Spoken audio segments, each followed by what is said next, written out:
Un roi chapitre 8, à partir du verset 15 à 16, il est écrit.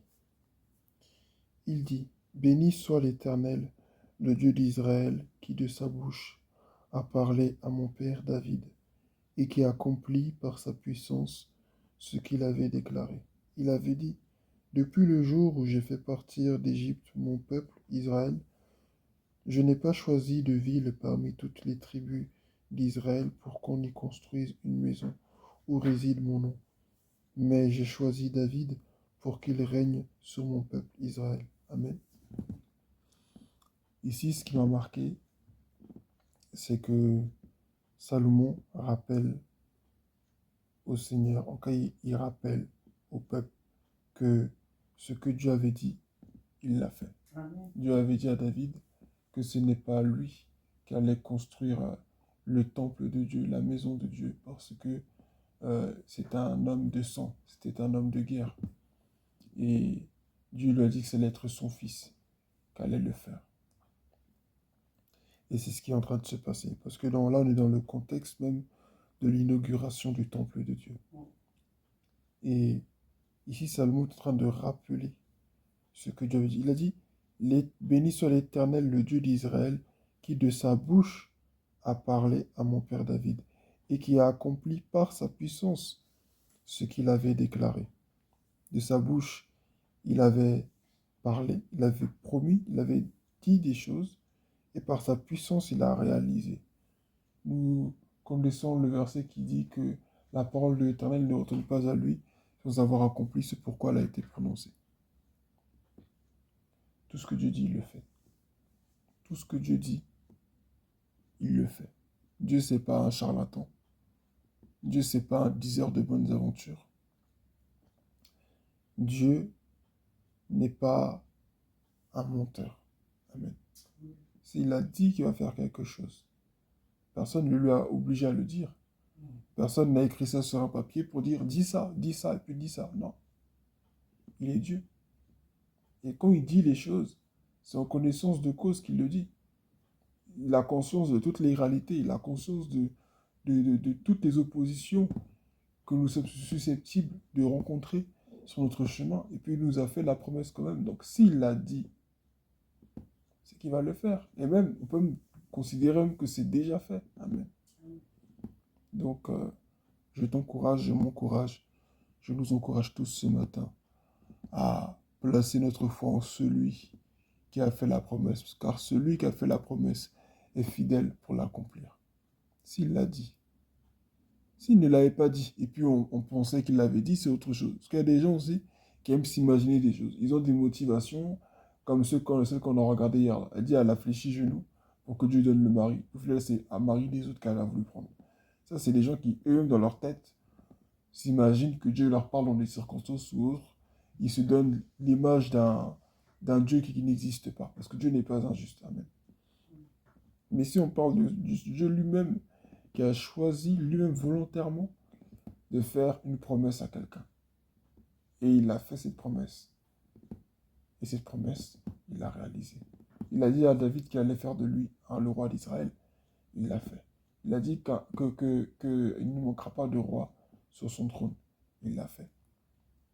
Dieu est Dieu. Et nous devons lui faire pleinement confiance. Si on arrive à croire aux hommes lorsqu'ils nous font des promesses, même si plus tard on est déçu, mais on continue malgré tout de faire confiance aux gens. Quand on va au travail et qu'on nous dit qu'on va nous payer à telle date, on croit que quand cette date va venir, nous recevrons notre paye. Et même quand la date passe, même quand ils ont du retard, nous croyons quand même, malgré tout, que la paye va arriver. Nous croyons que la paye va arriver. Parfois, le retard même est assez... comment je peux dire ça? Le délai, en tout cas, est largement dépassé. Amen. Mais cependant, nous croyons que on m'a dit je vais être payé, donc je vais être payé. Même si ça ne vient pas au moment où moi je veux que ça vienne, ça va venir quand même. Au point où des fois, le retard est tellement que des fois il y a des rappels. Pour nous, surtout des fois qui avons la bourse, ce genre de choses. Donc, nous devons croire de cette même manière. Si les hommes que Dieu a créés arrivent à faire, arrivent à tenir leurs promesses, aussi méchants qu'ils puissent être, aussi méchants qu'ils puissent être, aussi, voilà, aussi méchants qu'ils puissent être, ils arrivent à tenir leurs promesses, c'est-à-dire, je vais faire ci, je vais faire ça, on va réaliser ci, on va réaliser ça, puis ils font. Ce n'est pas le créateur de l'homme lui-même qui ne va pas réaliser les choses. Mais le problème, des fois, qu'est-ce qui fait qu'on n'entre pas dans les choses? C'est des fois notre manque de foi. C'est des fois aussi notre désobéissance, tout simplement. Parce que les seuls êtres qui peuvent, comment je peux dire ça, empêcher le plan de Dieu de se réaliser, c'est nous-mêmes. Si Dieu me donne des instructions, il va me dire, mets-toi à apprendre tel domaine, mets-toi à te cultiver dans tel domaine, et que moi je ne fais rien, ben, Dieu veut bien ouvrir les portes, mais je ne suis pas prêt à entrer là-bas où il veut que j'aille, parce que ce que je devais apprendre, je ne l'ai pas appris, pour occuper le poste qu'il veut que j'occupe dans la prochaine saison. Donc c'est tout ça. Donc que Dieu nous fortifie. Que Dieu nous fortifie. Amen. Que le monde a toujours été le monde qu'il a été. David avait ses défis. On a vu comment il a combattu, mais Salomon aussi. C'était certes pas un homme de guerre, mais il avait aussi ses défis à lui.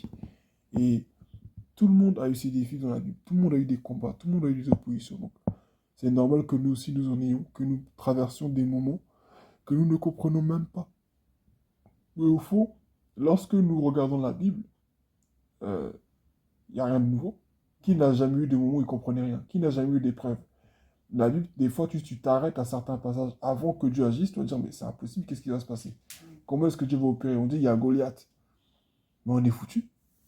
Non, mais en soi, Goliath, quand tu le vois, tu vois l'armée d'Israël, puis tu vois Goliath, et puis tu lances un défi. Si l'armée d'Israël perd, ils seront réduits en esclavage. Mais si l'armée d'Israël gagne, c'est eux qui sont là, c'est les Philistins qui allaient être leurs esclaves. Mais là, même devant Goliath, mais tout le monde a fui, tout le monde avait peur. Goliath, il insultait le Dieu d'Israël, il insultait Dieu pendant plusieurs jours. Et tout le monde avait peur. Mais il a fallu juste que David arrive. Même quand est arrivé, on n'avait aucune différence au départ. On se dit, mais lui, qu'est-ce qu'il veut? Mais il a fallu qu'il aille jusqu'au champ de bataille. Il a fallu que Goliath tombe. Là, il nous raconte juste l'image, il a lancé le caillou, et puis, mais ça, on ne sait pas combien de temps ça a pris. Amen. Donc, on voit des défis dans la vie. On voit Esther aussi pareil. Tu te dis, mais c'est foutu. Parce que on a décrété que le peuple va être exécuté. Il va y avoir des choses terribles qui vont se passer. Mais Esther, elle est là. Elle connaît la loi. Personne ne doit s'introduire dans la présence du roi sans y être invité. Elle pouvait rester là dans ses appartements pendant plusieurs mois sans jamais être convoquée par son mari, le roi. Jamais. Parce que c'était un homme assez très important, il avait beaucoup de choses à faire. C'était la reine, c'était comme ça. Elle était là dans ses appartements, elle était là dans sa chambre, elle était là. Il n'y avait que si le roi l'appelait pour des événements ou autres qu'elle se présentait. Mais sinon, jamais. Mais il a fallu qu'elle jeûne, qu'elle prie pendant ne serait-ce que 3 jours. Elle n'a pas pris pendant un mois, juste 3 jours et 3 nuits avec le peuple. Et quand elle est sortie de là, elle est sortie avec une puissance, une grâce sans égale pour renverser la situation. Mais la situation sociale était impossible. C'est une situation impossible. C'était une situation impossible. Parce que là, ça elle se présentait, là, ça va être la mort. Et moi, j'aime beaucoup ce passage où il dit, c'est là que je vais finir, où il dit, bah, si je dois mourir, alors je mourrai. Mais j'irai me présenter devant le roi. Si je dois mourir, là, je mourrai. Et c'est ça, souvent, c'est là la foi que nous devons démontrer. Seigneur, moi, j'étais dans tel endroit. C'est toi qui m'as dit de quitter là-bas, non? Mais tu sais que j'ai besoin d'argent. Tu sais que j'ai besoin d'avoir une situation stable. Parce que c'est pas juste moi, mais c'est aussi mon témoignage aussi qui compte. Mais Dieu me dit de quitter, comme il a dit à Abraham de quitter. Mais les gens vont me prendre pour un fou. Qui va m'écouter? Qui va me croire? Donc, tu me demandes de quitter. Mais je quitte avec quoi? Je quitte comment? Comment je prends soin de moi? Comment je fais ci? Comment je fais cela? Mais au bout d'un moment, en fait, il faut arrêter de s'inquiéter. Il faut dire, bah, écoute, Seigneur, c'est toi qui m'as dit, non? D'accord. Si on me chasse de la maison, c'est toi. Si il m'arrive ça, ça, ça, même si qu'on me chasse de la maison, que je n'ai plus d'argent, qu'on se moque de moi, qu'on me critique, quoi qu'on va, Seigneur, tu m'as dit de faire ça, je vais obéir. Dieu honore ce qu'il honore. Amen. Dieu honore ce qu'il honore. Il y a des gens, il y a des chrétiens qui vivent dans une obéissance partielle. Parce qu'ils vont à l'église, ils font des choses pour Dieu, c'est bien. Mais les instructions claires que Dieu va leur donner pour leur propre vie, ils ne vont pas les appliquer parce qu'ils ont peur. Dieu regarde, ils ont peur de ce que les gens vont leur dire. Et c'est là que la parole de Dieu nous dit que Dieu a fait une différence entre ceux qui l'adorent et ceux qui ne l'adorent pas. Dieu a fait une différence entre ceux qui l'adorent et ceux qui ne l'adorent pas. Mais la différence, là, il ne faut pas croire que c'est une différence qui va se faire juste parce que l'adoration, ce n'est pas le chant dont il est question. Ce n'est pas juste ceux qui chantent bien, ceux qui ne chantent pas bien, ceux qui prient bien, en adorant Dieu. Non, ce n'est pas de cette adoration dont il est question. On parle de la soumission au Seigneur. Ceux qui sont capables de donner entièrement. Parce que l'adoration, avant tout, c'est un don que tu offres à Dieu. C'est une offrande. Donc, qui sont les vrais sacrificateurs? Qui sont les faux sacrificateurs? En gros, qui sont ceux qui seront prêts à donner à Dieu, comme Abraham, parce que la première fois où on voit le verbe adorer dans la Bible, c'est avec Abraham et Isaac, lorsqu'Abraham va sacrifier Isaac. Abraham dit, on va aller adorer, et mon fils et moi, nous reviendrons. Mais il sait que Dieu lui a dit d'aller sacrifier son fils. Comment il peut dire que nous reviendrons? Pourquoi? Parce qu'Abraham, il connaît Dieu. Il sait que Dieu est un Dieu fidèle. Dieu ne va pas dire, je vais te donner un fils. Je sais que je n'aurai pas d'autre fils. Mais si tu me dis d'aller, c'est que quelque part, tu sais comment tu vas faire. Peut-être que tu vas le ressusciter, je ne sais pas. Mais tu m'as dit d'aller, donc je vais. Et mon fils et moi, on reviendra. Amen. Abraham est allé, il a obéi. Il a donné ce qu'il avait de plus cher au Seigneur. Il était prêt à donner ce qu'il avait de plus cher au Seigneur. Quitte même à ce qu'il donne la promesse que Dieu lui avait donnée. Il était prêt à tout abandonner pour Dieu. Et c'est là que le Seigneur a fait ce qu'il avait à faire. Dieu n'attend que notre foi. La séparation entre ceux qui adorent Dieu et ceux qui n'adorent pas vraiment Dieu, là, elle se fait par la foi. Jésus a dit, quand je reviendrai, est-ce que je trouverai la foi? La Bible dit aussi que sans la foi, nul n'est agréable au Seigneur. Donc, la foi, c'est l'élément même le plus déterminant dans la vie du chrétien. Amen. L'élément le plus important de la vie du chrétien. Et si tu n'as pas la foi, tu ne pourras pas entrer dans les promesses que Dieu a pour toi. Si nous n'avons pas la foi. Et parfois, Dieu, pour nous mettre à l'épreuve, il va nous mettre dans des situations où nous devons tout abandonner. Tout abandonner pour lui. Parce que donner notre vie à Jésus aussi, c'est ça. Souvent, on ne réalise pas ce que ça signifie vraiment donner notre vie à Jésus. Mais donner notre vie à Jésus, c'est de lui donner tous les éléments de notre vie. Lui céder le contrôle. Lui céder, comment je peux appeler ça? Le droit de propriété dans tous les domaines de notre vie. Amen. Mon travail, ma maison, mes enfants, tout lui appartient. Donc, s'il me dit aussi de tout abandonner, j'abandonne tout. Parce qu'il a mieux pour moi. Qu'est-ce qu'un travail? Qu'est-ce qu'une maison? Qu'est-ce qu'une assemblée? Dieu peut me dire, Dieu peut te dire de quitter l'église où tu es. Parce qu'il sait où il va t'emmener. Aujourd'hui, beaucoup ont peur de quitter leur assemblée. Beaucoup vont dire non, je n'ai pas quitté parce que Dieu m'a mis là-bas, il y a mon père spirituel. Non, non, non. Dieu peut te dire de quitter là pour une bonne raison. Donc, je vais m'arrêter là ce matin. Obéissons à la voix de Dieu. Il dit ici que c'est de sa bouche, il a parlé de sa bouche à mon père David et qui a accompli par sa puissance ce qu'il avait déclaré. Amen. Dieu fait toujours ce qu'il dit. Ce n'est pas un lâche pour t'abandonner au beau milieu du chemin.